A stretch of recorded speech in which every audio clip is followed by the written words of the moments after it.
अस्सलाम वालेकुम दोस्तों, उम्मीद है आप सब ज़बरदस्त होंगे। मैं हूं शान और आप देख रहे हैं एग्रीकल्चर एंड इंफॉर्मेशन चैनल।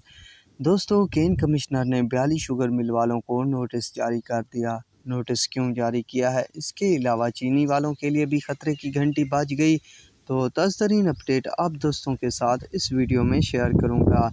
दोस्तों, सबसे पहले बात करते हैं केन कमिश्नर की। दोस्तों, कल केन कमिश्नर ने चीनी की कीमतों को कंट्रोल करने के लिए 42 शुगर मिल वालों को नोटिस जारी कर दिया है। केन कमिश्नर ने इस बात की भी वजाहत की है कि जितना भी स्टॉक शुगर मिल वालों के पास मौजूद है उसकी भी तफसील देंगे। जो उनके गोदामों में है वो भी बताया जाएगा। जो डीलर को फ़रोख्त किया है उसकी भी तफसील देना पड़ेगी।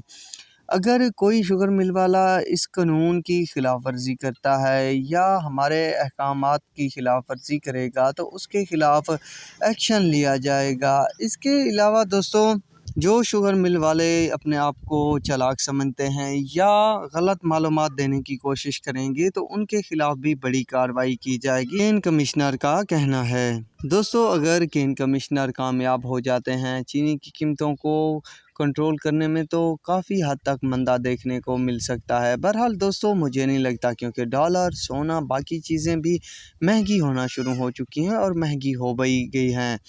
तो इन पर कंट्रोल करना मुझे नहीं लगता कि आसान होगा। अगर हो भी गया तो चंद दिनों के लिए होगा।